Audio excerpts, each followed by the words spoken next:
Bonjour tout le monde et bienvenue à la conférence Le maintien en emploi, est-ce si important? Alors, je suis Nadine Gamache, conseillère d'orientation et coordonnatrice de programme à l'APE Service d'aide à l'emploi. Alors, nous, grosso modo, on aide les gens au niveau de l'employabilité à faire des démarches d'orientation, des bilans de compétences, tout ça, dans le but de réintégrer le marché du travail. Alors, ça me fait plaisir, dans le cadre de la foire de l'emploi, de vous parler du maintien en emploi. Mais est-ce vraiment si important que ça? Donc, pour ce faire, on va essayer de voir un petit peu c'est quoi la réalité du marché du travail actuel en temps de pandémie, entre autres, les facteurs importants au maintien en emploi, les stratégies de maintien en emploi, puis se questionner si c'est vraiment nécessaire de viser un maintien en emploi. Alors, on y va comme suit. On le sait, l'année passée, lorsque la pandémie a commencé au mois de mars 2020, on était à un taux de chômage très bas. Au niveau de la capitale nationale, c'était 3,1 et Chaudière-Appalaches, 2,8 Donc, aujourd'hui, au moment où j'enregistre cette conférence-là, on a un taux de chômage qui roule autour entre 8 et 9 de taux de chômage au niveau du Québec. Vous allez me dire que c'est beaucoup comparativement à ce qu'on était il y a un an, mais c'est quand même très peu par rapport au taux de chômage qu'il y a eu dans le plus fort de la première vague, où le taux, entre autres, je pense que c'est au mois d'avril-mai, avait monté à 17,1 Donc, on est revenu à des taux de chômage beaucoup plus bas, mais quand même, on a un marché du travail qui fluctue beaucoup, qui change continuellement parce que, bon, les entreprises sont déconfinées, après sont reconfinées, on déconfine encore. Donc, ça joue énormément sur le portrait du marché du travail, sur les besoins de main-d'œuvre aussi des employeurs. Donc, ça a un impact. Et qu'est-ce que ça aura l'air dans quelques mois, dans un an? On ne le sait pas encore. On va suivre ça de près. Cependant, on a toujours des entreprises qui sont en rareté de main-d'œuvre, c'est-à-dire qu'il y a de la main-d'œuvre disponible dans leur secteur, mais en quantité plus limitée, et on a d'autres secteurs qui sont encore aussi en pénurie de main-d'œuvre. Ce que ça veut dire, c'est qu'il n'y a pas de main-d'œuvre de disponible, soit qu'elle n'est pas formée, ou que ça n'existe pas de formation dans ce domaine-là. Donc, on a de la misère à trouver des gens parce que souvent, c'est des domaines qui sont très nouveaux, très récents. Alors, ça aussi, on est confronté à la pénurie de main-d'œuvre. Peu importe qu'on soit en temps de pandémie ou non, ces deux éléments-là demeurent. Au niveau du taux de maintien en emploi, selon notre strate d'âge, bien, les statistiques nous disent qu'on ne se maintient pas à la même durée dans un emploi selon notre âge. Alors, les 15-24 ans auraient une moyenne dans un même emploi de 19,1 mois. Les 25-44 ans se maintiendraient dans un même emploi autour de 6,2 ans. 45 à 54 ans, 12 ans. Et les 55 ans et plus se maintiendraient 16,5 ans. Donc, ce qu'il faut retenir de ça, c'est que les travailleurs expérimentés, les travailleurs des générations X et des générations boomers, tout ça, ont une tendance beaucoup plus forte à se maintenir dans un même emploi. Les plus jeunes, entre autres les générations Y et Z, ont plus tendance à changer fréquemment d'emploi, de ne pas rester très longtemps au même endroit. Donc, c'est ce que le tableau des statistiques nous brosse comme portrait. Quelques facteurs importants au maintien en emploi.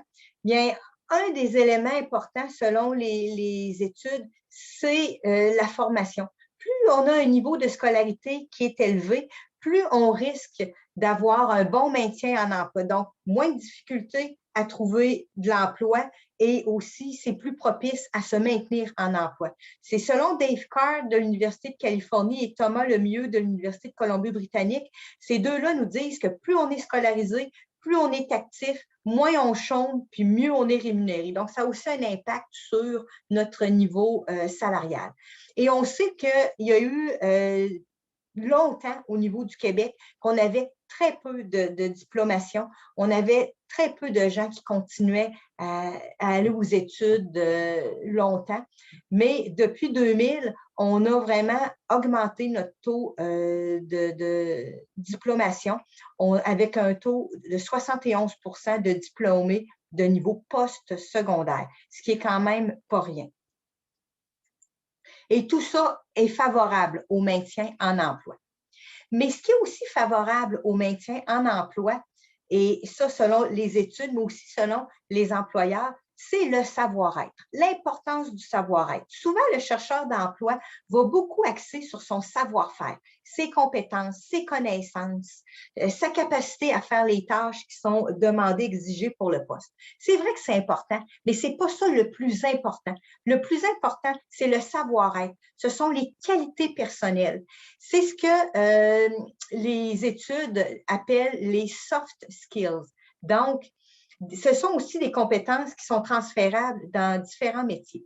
Selon l'étude menée par la Banque royale du Canada, les candidats devront présenter des aptitudes humaines, hein, et on nomme bien humaines, pour demeurer concurrentiels sur le marché du travail. Puis ça, c'est malgré qu'il y ait pénurie de main-d'œuvre ou non.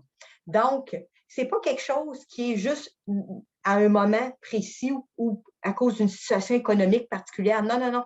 C'est vraiment en tout temps. C'est ce qui est recherché au niveau des employeurs, au niveau des équipes de travail. On veut des gens qui ont des belles aptitudes, des belles qualités humaines.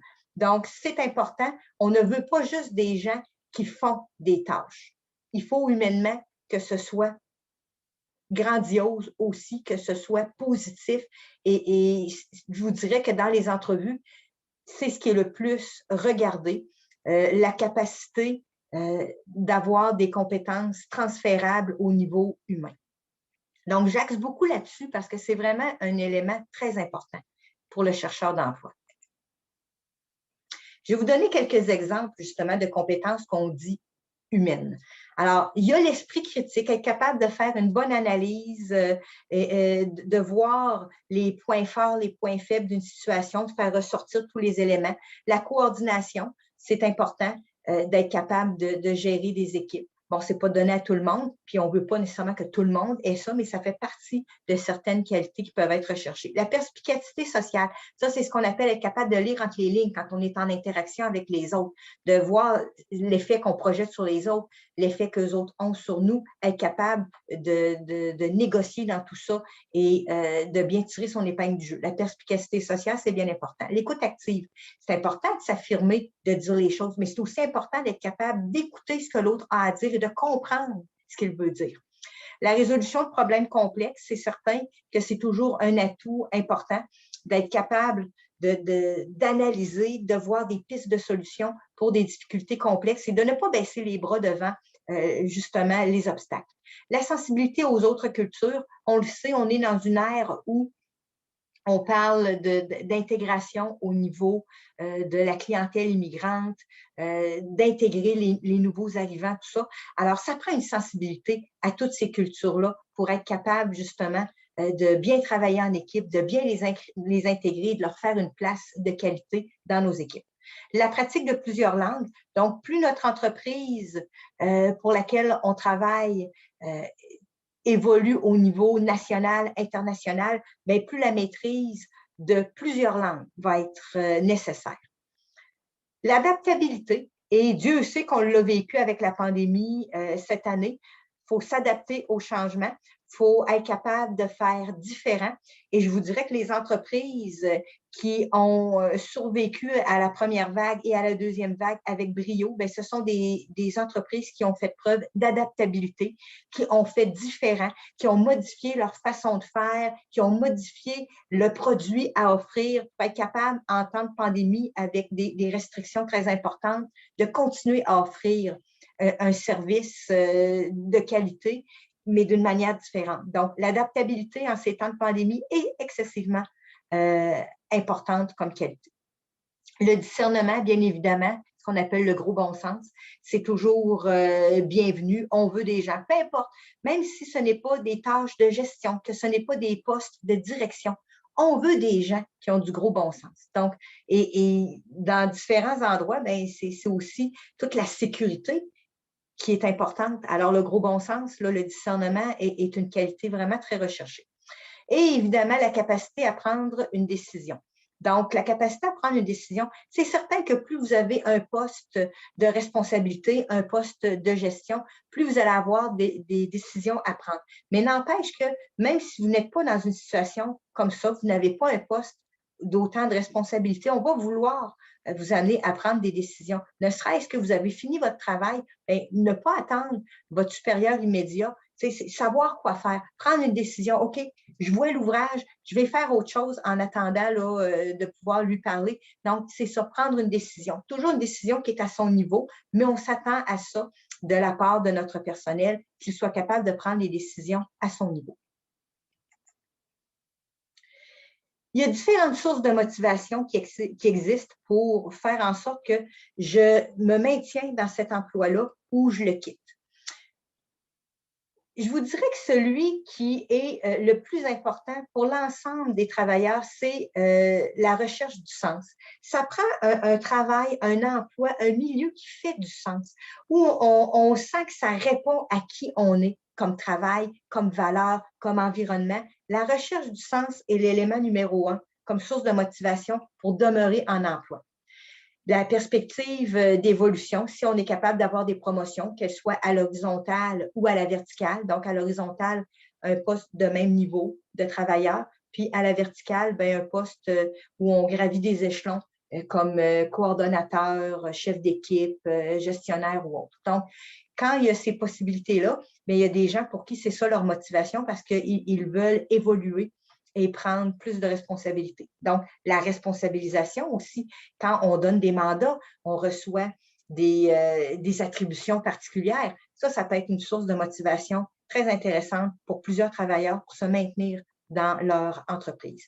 La flexibilité des conditions de travail, c'est bien certain qu'aujourd'hui, je vous dirais, beaucoup chez la génération Y et Z, on recherche des horaires davantage flexibles et aussi chez nos travailleurs expérimentés, nos 50 ans et plus, on recherche cette flexibilité-là dans les conditions de travail pour demeurer en poste. Donc, ça devient une source de motivation supplémentaire pour demeurer au même endroit. Le développement et la maîtrise des compétences, beaucoup de gens adorent se former, apprendre de nouvelles choses. Et quand on est dans un milieu où le développement et la maîtrise des compétences, c'est très valorisé, on a un programme à l'intérieur même de l'entreprise pour former les gens, toujours les amener à avoir de la formation continue. Ça, ce sont des belles choses qui font en sorte qu'un travailleur va vouloir demeurer au sein de cette entreprise-là. La reconnaissance aussi, bon, la petite tape dans le dos, tout le monde est conscient que l'employeur ne peut pas passer sa journée à donner des petites tapes dans le dos, ni même à tous les jours. Il faut, comme employé, être capable de se valoriser soi-même, d'être fier de ce qu'on fait sans que ce soit quelqu'un d'autre qui vienne nous le dire. Mais la reconnaissance qu'on reçoit, ça peut être la tape dans le dos, de dire hey, « je suis vraiment content de ce que tu as fait aujourd'hui dans tel dossier », mais ça peut être aussi des activités de reconnaissance là, qui sont mises de l'avant par l'entreprise. À chaque année, il y a une journée reconnaissance pour les travailleurs qui ont fait tel type de mandat. Il y a peut-être une reconnaissance pour les gens que ça fait tant d'années qu'ils sont ici. D'autres, ça va être sur Facebook. On met une photo et on souhaite bon anniversaire à la personne quand c'est son année, c'est sa date anniversaire d'entrée à l'embauche chez nous. Tu sais, il y a différentes façons de faire, mais ce sont toutes des petites choses de reconnaissance qui font qu'on vient solidifier le maintien en emploi de nos travailleurs. Une autre chose qui est bien importante, et j'en ai glissé un petit mot, pour le maintien en emploi de bien des travailleurs, c'est l'aménagement du temps de travail. Donc, on le sait, nos personnes aujourd'hui ne veulent pas mettre tous leurs œufs dans le même panier, veulent avoir une vie personnelle aussi satisfaisante que la vie au travail et vice-versa. Donc, ce sont des vases communicants. Alors, les gens sont, disons, plus intéressés à choisir le type d'horaire qu'ils peuvent faire. Donc, lorsqu'ils sont dans une entreprise qui offre une variété d'horaires possibles, un aménagement du temps de travail qui est assez étoffé. Ça, c'est très aidant pour garder bien des candidats là, pour longtemps. Alors, ça peut être des horaires comprimés volontaires. On fait beaucoup d'heures en peu de journées pour être capable de prendre une journée de congé. L'horaire comprimé sur 4 jours, donc on fait un 5 jours sur 4 jours. Des horaires flexibles sur demande. Je rentre plus tôt, je finis plus tôt, je rentre plus tard le matin, je finis plus tard le soir, du temps partiel sur demande, des postes, des fois, un poste à temps plein, bien, on peut avoir 2 personnes qui aimeraient être à temps partiel, donc le poste est divisé en 2 personnes, temps partiel pour faire un temps plein. On peut avoir aussi des programmes de pré-retraite ou de retraite progressive pour nos travailleurs expérimentés, ce qui nous permet, au lieu de les perdre tout d'un coup, boum, ils partent définitivement à la retraite, bien, de les garder quelques années de plus au sein de notre entreprise parce qu'ils deviennent en retraite progressive ou en pré-retraite. Et le dernier élément, bien, lui, disons qu'il a été mis de l'avant beaucoup depuis le début de la pandémie, c'est le télétravail. Parce qu'avant la pandémie, il y a plusieurs entreprises qui offraient du télétravail pour différentes catégories de travailleurs. Mais encore, beaucoup d'entreprises là, ne voulaient pas se lancer de ce côté-là, mais là, la pandémie a comme forcé les choses. Ça leur a forcé la main à mettre tout de suite de l'avant une façon de faire en télétravail. Donc, ça, c'est quelque chose qui peut intéresser un bon nombre de candidats et entre autres nos candidats de 50 ans et plus qui pensent à la retraite mais ne veulent pas prendre complètement leur retraite, veulent se garder un pied en emploi. C'est une belle façon de les maintenir en emploi en offrant du télétravail, bien entendu. Une autre chose qui est importante et qui va favoriser le maintien en emploi, c'est l'accompagnement en emploi. Donc, il y a beaucoup d'employés, c'est des excellents travailleurs, sauf qu'ils ont besoin d'un petit coup de pouce, d'un encadrement supplémentaire quand ils arrivent dans un nouvel emploi, soit parce qu'ils sont stressés, soit parce qu'ils ont un manque de confiance plus important, ou c'est des gens qui apprennent, mais plus lentement. Une fois que c'est su, ça va bien, ils sont partis, mais le temps que les consignes, que les tâches à faire, là, vraiment, se soient bien intégrées, ils ont besoin d'un peu plus de temps. Alors, il faut être en mesure de leur donner ce temps-là. Et la façon de faire, bien, il y a différents éléments. Il y a des éléments qui sont de l'ordre de l'employeur, mais il y a d'autres éléments aussi qui sont de l'ordre de l'employé lui-même. Alors, dans un premier temps, l'employé, lui, doit se donner un temps d'acclimatation. On ne peut pas arriver dans un nouvel emploi puis au bout d'une semaine, de vouloir avoir l'air de quelqu'un que ça fait 5 ans qu'on est ici. C'est un peu utopique, c'est rêver un petit peu en couleur. Il faut se donner le temps de s'acclimater, de connaître l'environnement de travail, la culture du milieu, les tâches. Donc, ça prend un certain temps et comme nouvel employé, il faut se le donner ce temps-là, il faut se l'accorder. Ce qui est important aussi, ça, c'est de l'ordre de l'employeur, c'est d'avoir une personne ressource, que l'employeur attitre quelqu'un, un travailleur qui fait le même travail que la personne, qui s'y connaît, mais qui a aussi une capacité à former les gens. Parce que ça, c'est drôlement important aussi. Il faut avoir le tour là, pour montrer les choses. Là.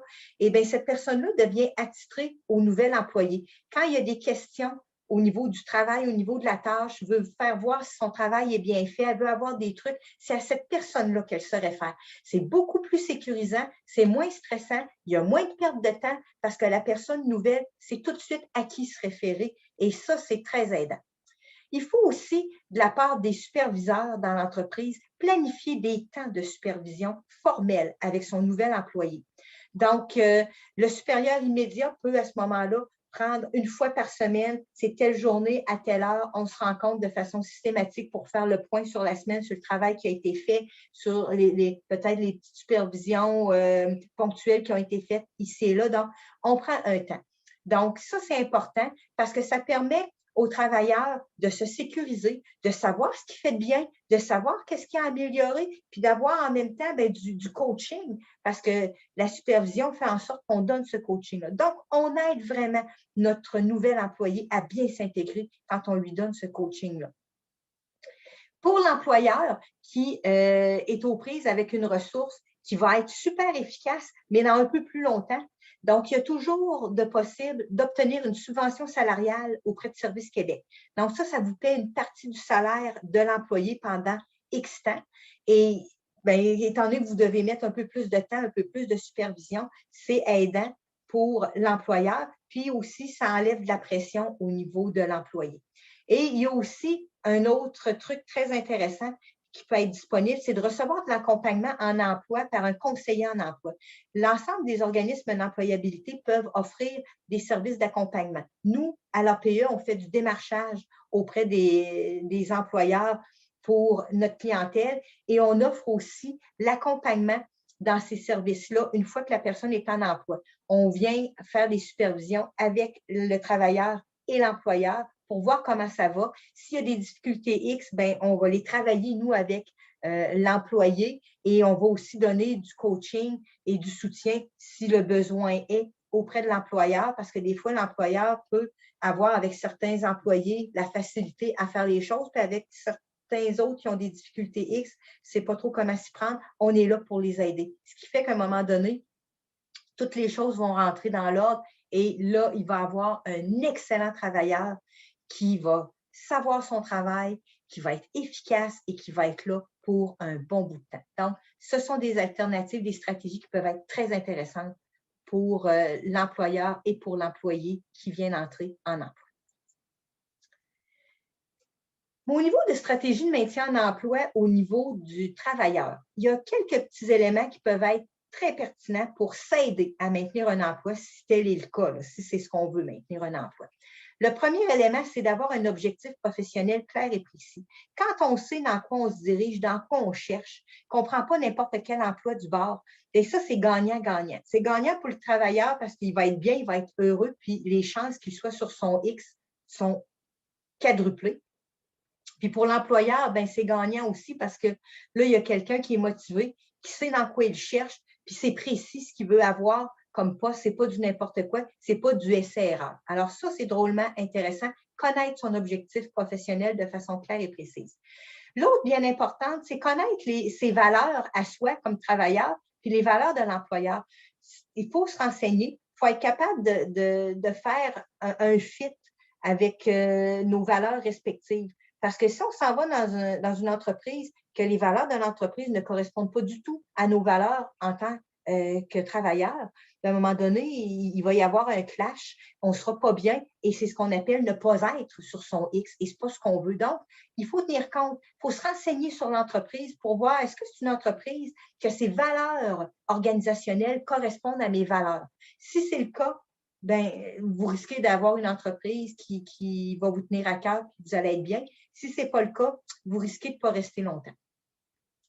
Une autre chose qui peut être très intéressante et aidante pour une stratégie de maintien en emploi, c'est d'échanger avec ses supérieurs. On en a parlé au niveau de l'intégration, la supervision, tout ça, mais c'est important d'échanger avec ses supérieurs, de voir c'est quoi leur façon de voir les choses, leurs valeurs, leurs règles, d'apprendre à les connaître. Donc, et en échangeant, on apprend sur la philosophie de l'organisation, on apprend sur les valeurs de l'entreprise, on voit ce qui est important aussi, on apprend à travailler au travers de tout ça. Donc, les échanges sont très importants. Et ce qu'il faut ultimement, c'est se donner la chance de s'intégrer. On en a parlé il y a quelques minutes avec tout ce qui est l'intégration en emploi, mais il faut se donner la chance de s'intégrer. Il y en a qui prennent vite la poudre d'escampette, qu'à première difficulté ou premier désaccord, ou si l'employeur leur fait un commentaire pour améliorer, donc je parle ici de commentaires constructifs, des feedbacks constructifs, bien, tu sais, il ne faut pas s'offusquer de ça, il faut voir ça comme de l'apprentissage, puis une plus-value pour son intégration.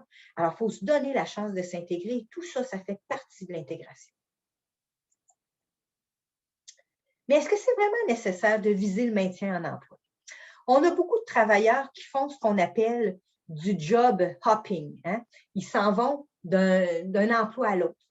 Ils ne restent pas longtemps au même endroit. Donc, oh, ils ont l'impression d'avoir fait le tour du jardin, ils s'en vont ailleurs. Oh, il y a une place qui semble leur offrir des conditions de travail ou des mandats plus intéressants.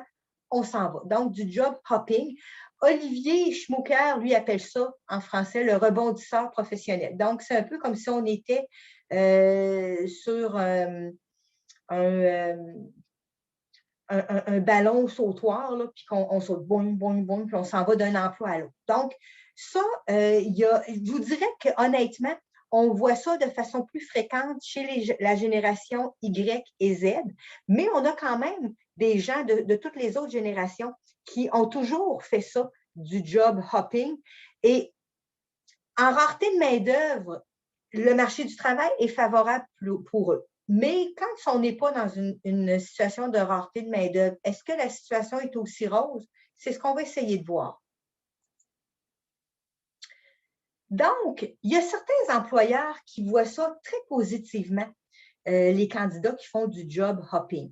Alors, les éléments positifs que ces employeurs-là nous sortent, c'est la variété de compétences. Ils disent que c'est des travailleurs qui ont été dans différents secteurs, donc qui ont des compétences variées, diversifiées à nous offrir.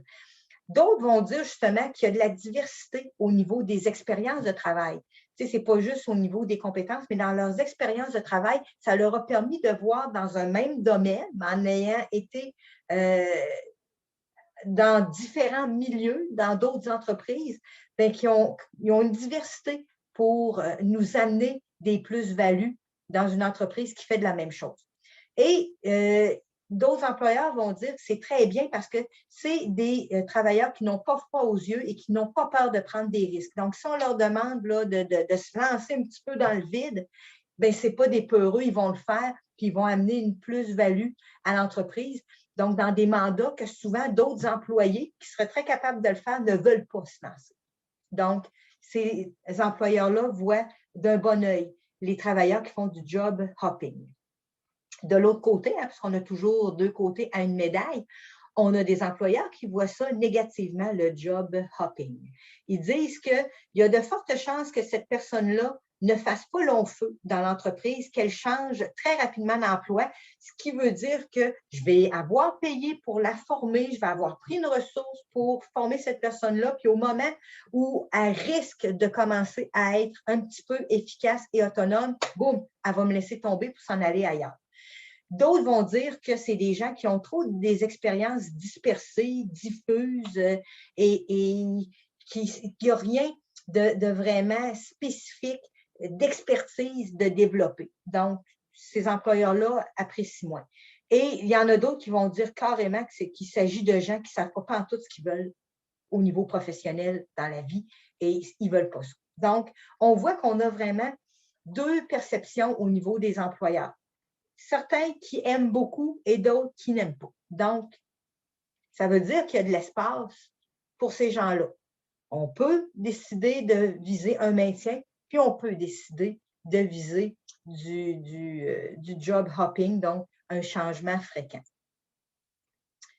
D'autres petites statistiques au niveau du changement fréquent d'emploi. Il y a eu des recherches qui ont été faites et Robert Half au Canada a fait une recherche et il dit que 59% des employeurs, bien, selon lui, ne seraient pas chauds à l'idée d'embaucher des candidats qui présentent un historique de changement très fréquent d'emploi parce qu'ils ont peur que ces gens-là, comme on l'a nommé tantôt dans les trois caractéristiques des employeurs qui n'aiment pas les jobs hopper, il dit qu'ils vont s'en aller trop rapidement, qu'ils sont instables, qu'ils ont un faible niveau de jugement, une incapacité à se développer dans l'entreprise, donc à développer un sentiment d'appartenance. Puis, ça les insécurise comme employeurs, ils préfèrent ne pas les embaucher. Selon TalentWorks, les autres, ils disent qu'il y a un indicateur rouge là, qui s'allume dans la tête des employeurs dès qu'ils voient que quelqu'un, sur son CV, a occupé plein de postes. Là, il y a une peur qui s'installe, puis ils font comme « Oh non! » Alors, ces CV-là, ce sont des candidats qui auraient plus tendance à tomber dans la filière 13 plutôt que d'être appelés en entrevue. Et selon Florence Breton, qui, elle, a fait une étude au niveau des entreprises d'ingénierie auprès de plus de 1000 employés, il y a 80% des dirigeants qui affirment éviter les candidats ayant souvent changé d'emploi. Donc, dans ce secteur-là, au niveau de l'ingénierie, les employeurs sont frileux à embaucher des ingénieurs, du moins des employés qui ont changé fréquemment d'emploi et c'est encore pour les mêmes raisons que nommées précédemment. Donc, en conclusion, ce qu'on constate, c'est qu'il y a encore beaucoup d'entreprises qui cherchent les employés qui vont se maintenir dans leur entreprise, qui vont développer un sentiment d'appartenance. C'est encore très important. Mais de l'autre côté, on voit qu'il y a une ouverture pour les gens qui ont tendance à faire du job hopping. Des fois, c'est par obligation, d'autres fois, c'est par choix. Donc, il y a un marché. Mais ce qui est important, c'est qu'il faut bien analyser la situation. Pourquoi on a tendance à quitter rapidement un emploi, à ne pas s'installer pour un grand nombre d'années? Il faut se poser la question. Des fois, ça peut être parce que notre objectif professionnel est mal défini. Peut-être c'est parce qu'on ne prend pas le temps de bien se renseigner sur les entreprises aussi. Et qui fait qu'on n'a pas le fit tant recherché au niveau des valeurs. Ça peut être qu'on ne prend pas le temps quand il y a une petite difficulté de dialoguer avec notre employeur, nos collègues, puis on prend la poudre d'escampette. Ou c'est peut-être aussi qu'on est quelqu'un qui a besoin rapidement de renouveau, qui a besoin rapidement de changer de mandat, de projet pour être bien, pour être sur son X. Ça nous prend de la variété. Ça peut être donc d'innombrables raisons, mais il faut se questionner pour être sûr que si on fait un maintien en emploi, ben on le fait pour les bonnes raisons. Et si on décide d'être un travailleur qui fait du job hopping, ben, qu'on les fait aussi pour les bonnes raisons.